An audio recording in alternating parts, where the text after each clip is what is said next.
We're now continuing here on Daf Yud Gimel and Beis, the first of the wide lines, and the Mishnah records that Mochre Peros Ksus V'Kelim Mochrim Bitzina, and that's the statement of the Tanna Kama. And then we have Rabbi Yossi who says, Hey Mechmiru al Atzman. So the Gemara now vacillates about Rabbi Yossi and his relationship to the Tanna Kama. Boilahu, Hey Mechmiru al Atzman Delo Avi Avdi Klal, O Dilma Dahavi Avdi Bitzina. What are the two tzadim in this suffix? The vacillation here is whether or not the Tanna Kama is machmir or mekil, and Rabbi Yossi the opposite. And we say the following: if what Rabbi Yossi meant was hechmir al atzman lo avdi klal, they would refrain from work altogether. That certainly is a chumrah because Tanna Kama allowed the work in private bitzina. If, on the other hand, the hechmir al atzman was bitzina, that indicates a kula, that the hechmir al atzman means that's not mikra adin. Mikra adin, they could have performed the work publicly. They weren't obligated to work in private bitzina, but rather hechmir al atzman. The Tanna Kama holds that they're obligated, and they could only do the work if it's bitzina, which would mean that the Tanna Kama is the machmir and Dafka Rabbi Yossi is the mekil. So according to the first side, hechmir al atzman lo avdi klal, then obviously Rabbi Yossi is being machmir, and they didn't do any work on Chol Moed at all, not even bitzina. Tanna Kama would allow bitzina.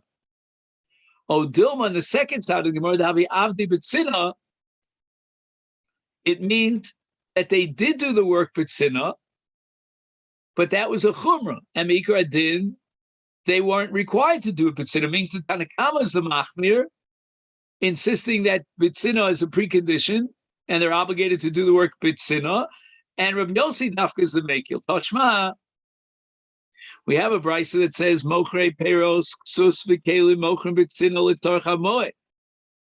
According to Tanna Kama, in all these cases, when they're selling, let's say, clothing, fruits, clothing, utensils, and so forth, all things that could be used L'Torcha Moed, then all you need is Bitzina. Once you fulfill Bitzina, it's fine. Rabbi Yossi Omer, Tagore Tveria Hemechmir al Atzman Shelo Yumochim Kol Hikar. And he's telling you that wherever they took that chumrah, they took it upon themselves not to sell neither fruits, nor clothing, nor kalim. Again, almost a repeat in the end of this brisa, Sadeh Chayos V'Yofos V'Dogim Tzorech Sadim B'Tzina L'Torcha Moed. So if they're trappers, or they're trapping fish or birds, and it's all for the needs of the Moed, then they're allowed to do it as long as it's bitzina. And Rabbi Yossi Omer, et tzadei yakom hem chmir al atzmam shelo yitzadim kol ikar. They would not do any of these trappings or any of these kind of grabbing onto the fish and birds and so forth and so on, even bitzina. So it means that obviously Rabbi Yossi is the one through hechmir al atzman who's the machmir.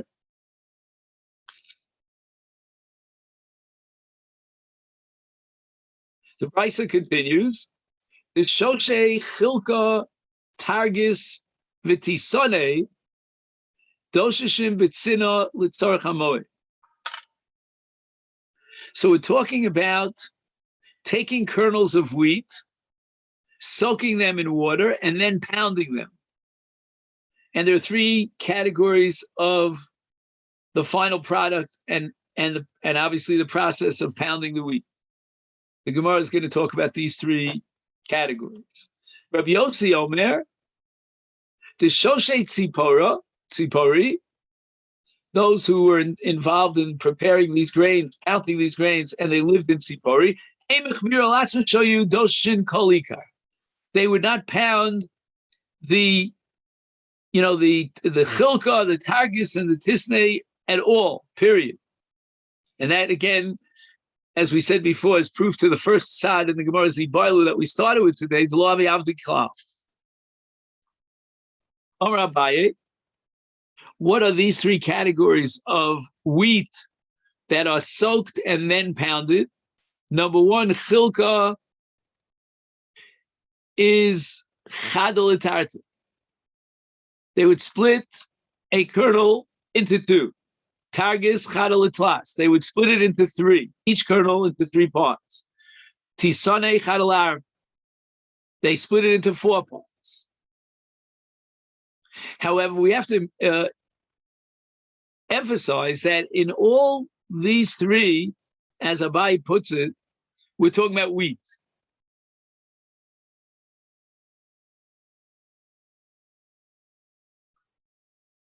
Kiyosar Avdimi Omar, he disagrees with Abaye. He came from Eretz to Babel and he says, kunta, that chilka is not made of wheat at all, but rather of spelt, which is one of the 5 species of grains. So in the case of chilka, according to Avdimi, the chilka are kernels of spelt that are soaked in water, and then we remove the covering, the hulls, from outside the kernels. So it means that according to Avdimi, chilka is not made of wheat, and the kernels are not split.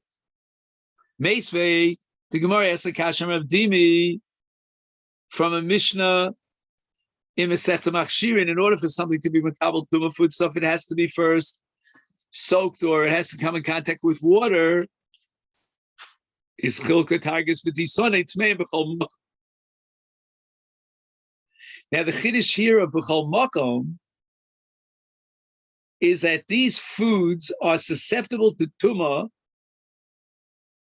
whether in the villages or in the cities. Now, when you pound these kernels and you make flour out of it, then since in the first stage of this process, they soak it in water, it's already mukshal kabel tumah, it'll therefore be makabel tumah. But here we differentiate between the villages and the cities. Flour that originated in the village is not susceptible to tumah because the villagers are not particular about the purity of their flour. They do not bother soaking the grain in water to remove all the bran. And therefore, if the grain never came in contact with water, it's not mukshal kabel tumah. But flour originating in the city is mukshal kabel tumah because the city people demand clean flour. They first have to grind the kernels. They soak them in order to remove the bran. And once they were soaked, that's the contact with a machshel kabel tumah.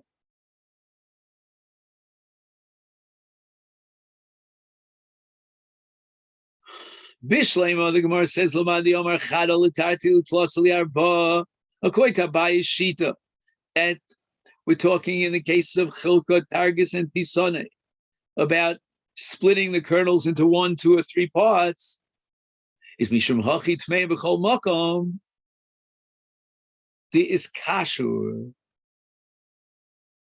What happens is that in order to split the kernels, you first have to soak them in water and soften them up.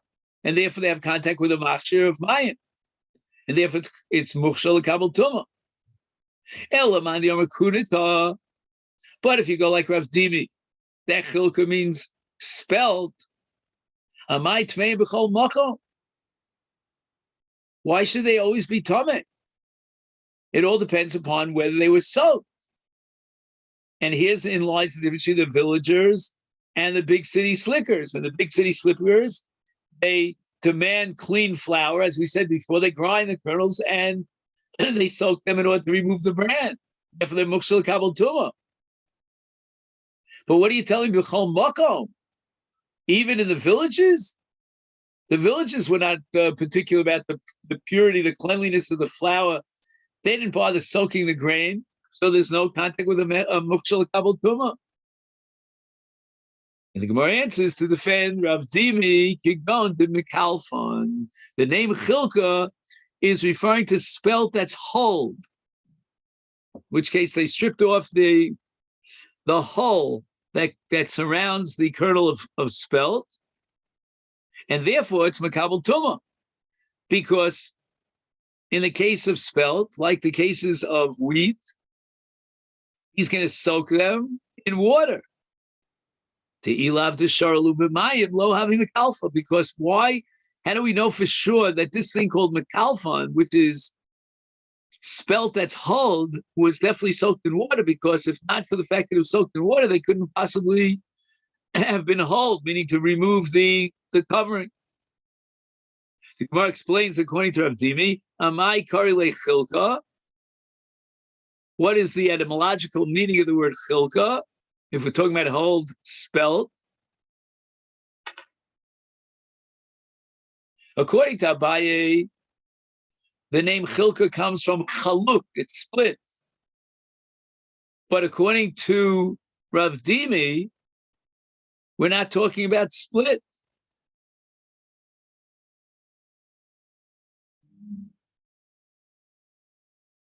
And we're talking about spelt.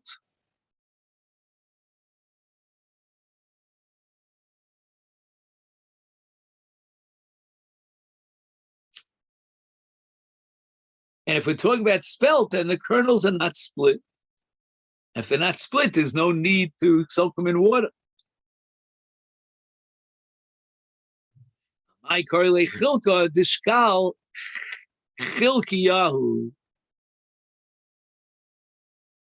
And chilkiyahu is a reference to the kernels that surround the spelt, the kernels, and they were removed. Oh, and the word chilkia might also mean smooth, to smoothen it out, chalak, as we say. So hulled spelt is smooth. It's called chilka because it's chalak. Meisvei, again, the Gemara is going to raise an objection to Rav Dimi. Hanodim and Adagon asur af bepula mitri yovich. The person takes a neder and he enjoins himself from having any benefit, or at least from achila, eating dagon. Dagon includes the 5 species of grains, which are called dagon because the lashon digun. Digun means you throw it up and winnow it. And included in his neder of dagon is pul hamitri hayavish, a dry Egyptian bean. When a person takes a neder, then he has in mind the popular usage of the word. And now we're studying the Shita Rabbi Meir, that people refer to Egyptian beans as dagon. And why? Because they like dagon, are stored in piles. You pile one up on top of the other. So if a person takes a neder to abstain from dagon, he's not allowed to eat Egyptian beans because they, like dagon, are stacked up in piles. Umuter balach, but if he has not dried beans, Egyptian beans, but fresh Egyptian beans, then it's not included in the Isur Neder because it's not stored in piles. And it's not called dagon. Umuta bi orez bechilka betargiz betis. And he's allowed to eat rice because rice is not called dagon, although there's machlokas tanoim about that. Bishlei Melamandi Omar Chada Litart Chada Litlas Chada Liarba Shap. According to Abaye, Chilka, Targis, and Tisnei are these pounded split wheat kernels into 1 or 2 or 3, or 1, 2, 2, 3 or 4. Sorry. The nafku lahu mitoras dagon. Certainly, they are not included in his neder. Because once you split a kernel, they don't store it in piles. And without that kri, it's not called dagan.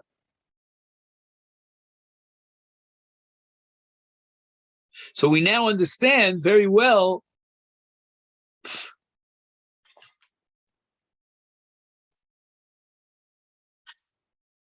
why the neder doesn't include, the neder of noder min dagan does not include these categories of split wheat, the way Abai understood it, because split wheat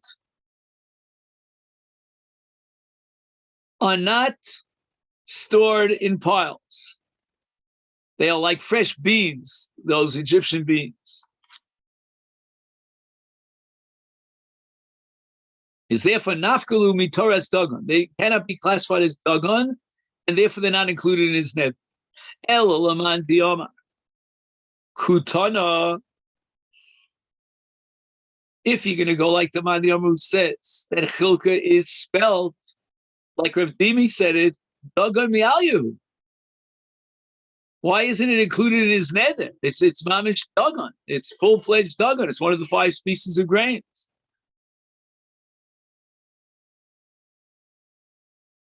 Kasha. All right, it's not tiyuvta, but kasha.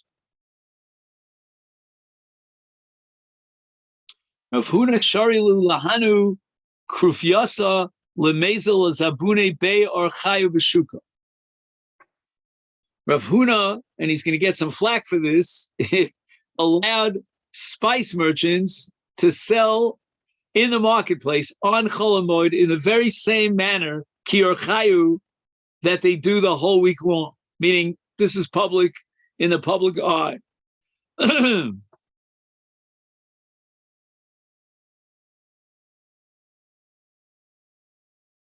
And we're tempted to think that the people will buy these spices and use them on the Moed, so therefore it's a tzorchei Moed. Because generally speaking, we don't allow you to sell things publicly on Chol Moed. That undermines the Kedusha Sayom of Chol Moed. Esvei Rav Kahana is now objecting to Rav Huna's leniency. Chanus psucha stav. So stav is an open area, and you have a stav that is closed off on 3 sides, and in the 4th side, he's got a chanus. Is poseach v'noel kedarko. So we're talking about selling on Chol Moed, and he's allowed to open his doors, close them, the same way he always does it. And why is that? Because it's chanus psucha l'stav. It's almost as if it spills into a private area.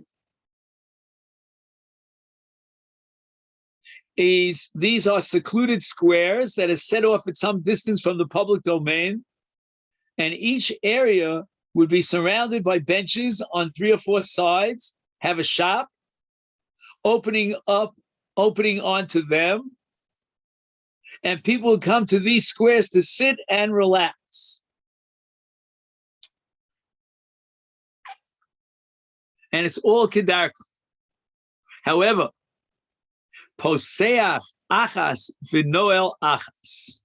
In the case where his chanus, his shop, opens up to the public area, it's not opening up into a stav, which is, as we said before, is relatively cut off from the public. So he opens one door and closes the other door. It seems that the store owners, when they wanted a little privacy, they would close one of the 2 doors, and people would realize that they need privacy.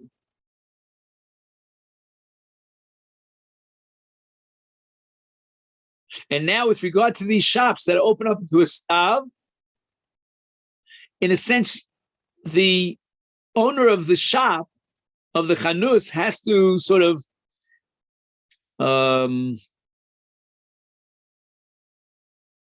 what's the word I'm looking for? He has to I'll say it in many words. He has to convince the seller. I'm sorry, he has to convince the buyer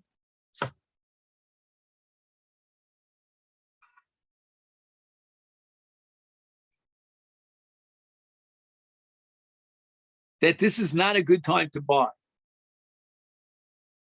And that's true the whole year round. When the shopkeeper wants privacy, he closes one of the two doors. Apparently, they had two ways, one door going in, one going out. When one of them was closed, that was like a sign to the public that this is not a good time to buy. And that's enough to be matir on Chol Moed.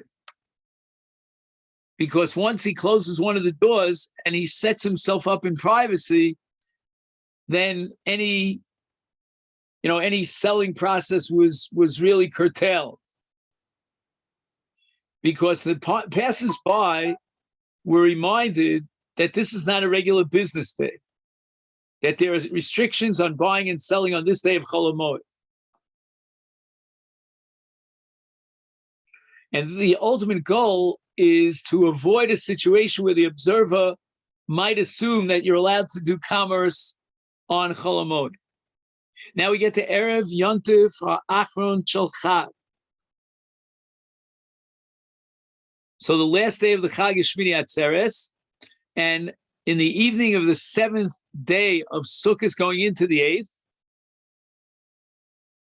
Motzi Uma'ater Es Shukei Ha'ir Beperos B'Shvil Kvod Yontif. A shopkeeper takes out whatever he needs, fruit, anything to adorn the marketplace. And this is all in honor of Shmini Atzeres. Shmini Atzeres was a big deal.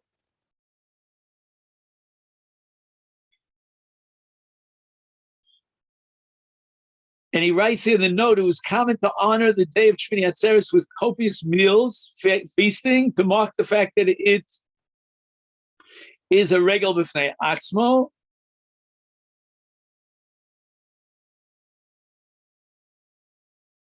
And if you witness the preparations, then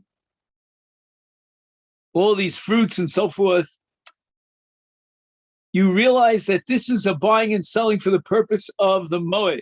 We're not going to assume that this is commercial.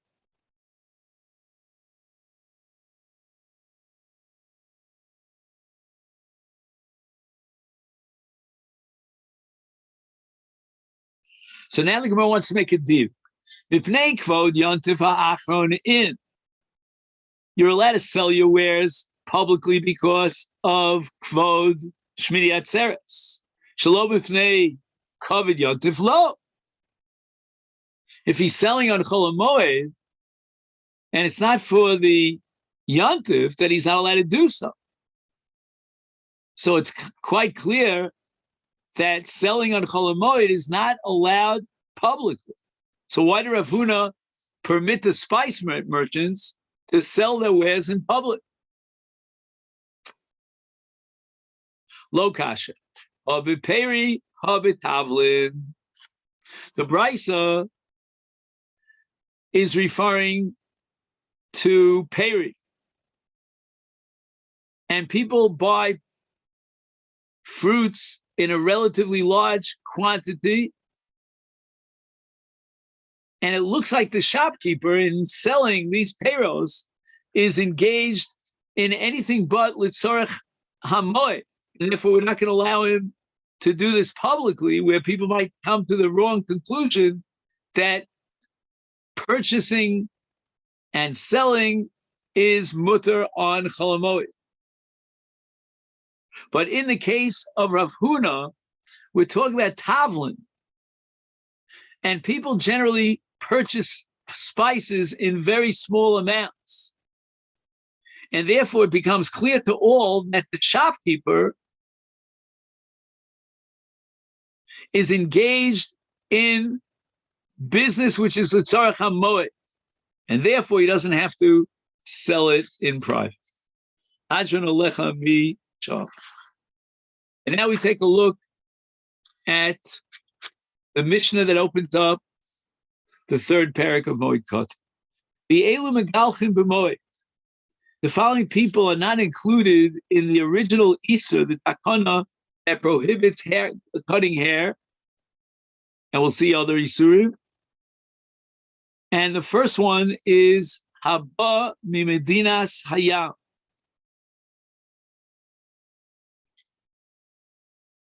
In other words, he came on a long journey, a long trip from a far-off place. He didn't have time to take a haircut. So it wasn't as if he was postponing his haircut for Chol Moed. And therefore, he's not included in the original Isa. Next to Beis Hasurim, he just got out of jail.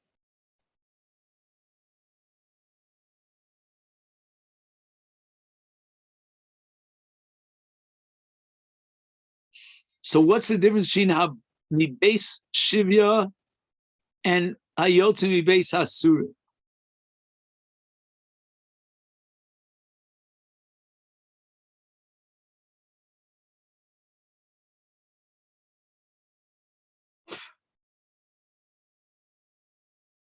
If one was imprisoned, and as a prisoner he was not allowed to take a haircut, of course he's not interested in his appearance in any event. He's in a state of incarceration. Anyway, this situation is analogous to one who had no opportunity to cut his hair, and therefore he's permitted to do so during Chol Moed. So too,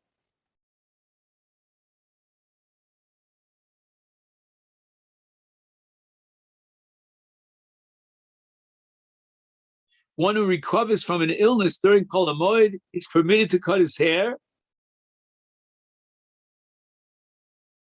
because again, while he was ill, he had no concern for his appearance, and that's why he didn't cut his hair.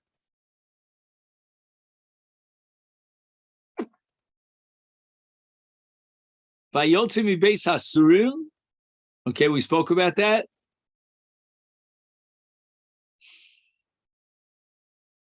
V'amenuda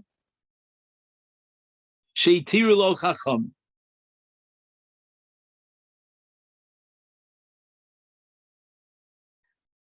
So the word menuda comes from the word nidui, and in English it's called a ban, B-A-N. And it's a form of curse that's pronounced under certain specific circumstances if he violates religious law. And this is all codified in the 6th chapter of Hilchos Talmud Torah in the Rambam.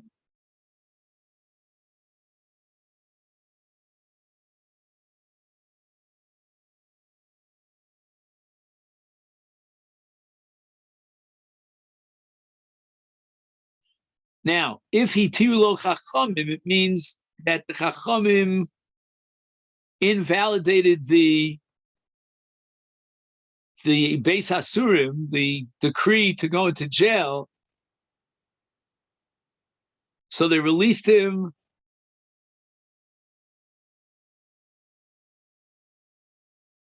from his vow. So before Yontif, he vowed not to cut his hair. On Chol Moed, he asked a Yachid Mumcha, one of the sages, to annul his neder.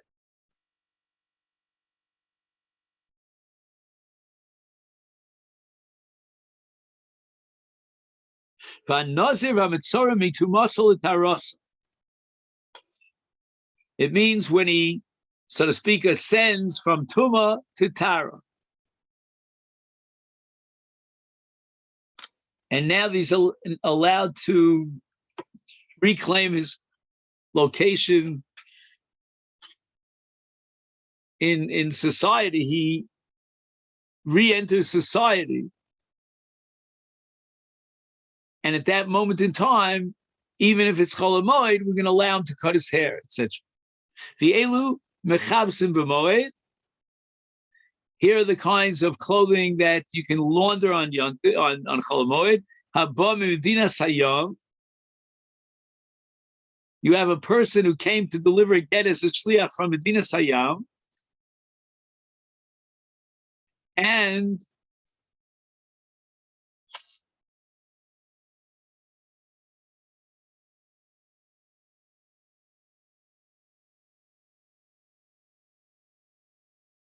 Misha Nishal Chacham Behutar.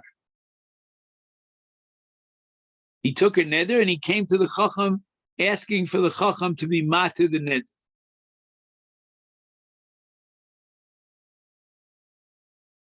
V'chein Misha Nishal Chacham Behutar.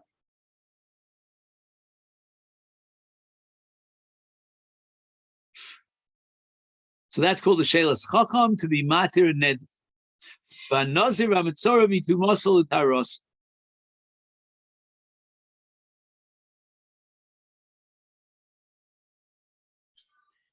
So a Nazir is not allowed to cut his hair, drink wine, he's not allowed to eat grapes or grape products. And now he came in contact with a corpse, which he's not allowed to do, but it happened. So in that case, he became Tommy Tumas Mess. When he's ready for Tara,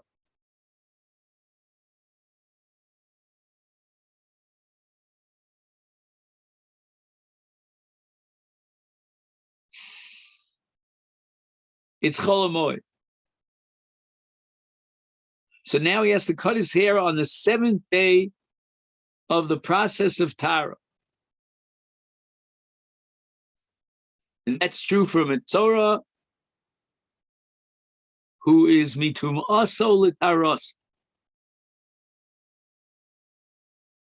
He's going from a state of a Nazir or a Metzora, and he ascends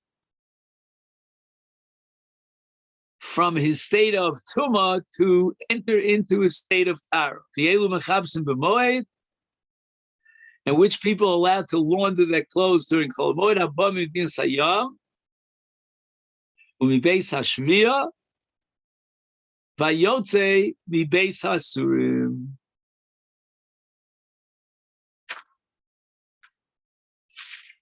Now let's see if we can make some progress here with the Mishnah on Daf Yudalit, which is tomorrow's Daf. Umenuda Sheitir Lo Chachamim.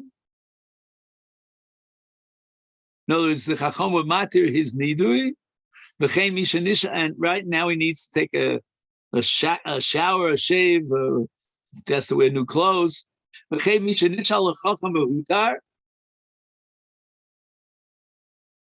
So we're talking about someone who is matir neder,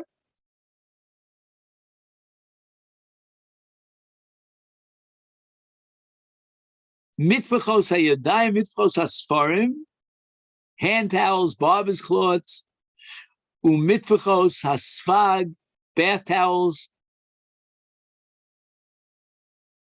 hazovin vazovos vanidos vayoldos, kola olim mitumasol l'tara, arelu mutarim v'shar kolodom asum.